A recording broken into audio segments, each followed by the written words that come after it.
खाने के बाद लेटना। दोपहर का समय था। राजा अकबर अपने दरबार में बैठे कुछ सोच रहे थे।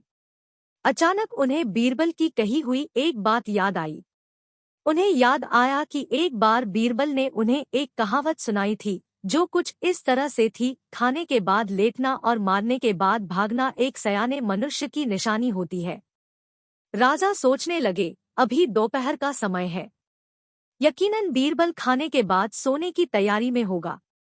चलो आज उसकी बात को गलत साबित किया जाए। यह सोचकर उन्होंने एक सेवक को आदेश दिया कि इसी वक्त बीरबल को दरबार में उपस्थित होने का संदेश दिया जाए।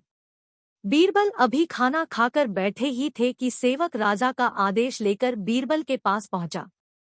बीरबल आदेश के पीछे छिपे राजा की मंशा भली भांति समझ गए। उन्होंने सेवक से कहा, तुम थोड़ी देर रुको, मैं कपड़े बदलकर तुम्हारे साथ ही चलता हूँ। अंदर जाकर बीरबल ने अपने लिए एक तंग पजामा चुना। पजामा तंग था तो उसे पहनने के लिए उन्हें बिस्तर पर लेटना पड़ा। पजामे को पहनने का बहाना कर वे थोड़ी देर बिस्तर पर ही लेटे रहे और फिर सेवक के साथ दरबार की ओर चल दिए।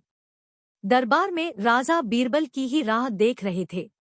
उनके वहां पहुंचते ही राजा ने पूछा, क्यों बीरबल, आज खाने के बाद लेटे थे या नहीं? बीरबल ने जवाब दिया, जी महाराज, जरूर लेटा था। यह सुनकर राजा को बहुत गुस्सा आया।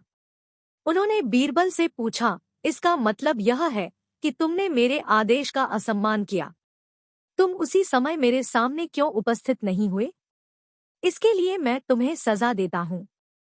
बीरबल ने तुरंत जवाब दिया, महाराज, ये सच है कि मैं थोड़ी देर लेटा था, लेकिन मैंने आपके आदेश की अवहेलना नहीं की है। आपको मुझ पर यकीन न हो तो आप सेवक से इस बारे में पूछ सकते हैं। हाँ, ये अलग बात है कि मुझे इस तंग पजामे को पहनने के लिए बिस्तर पर लेटना पड़ा था।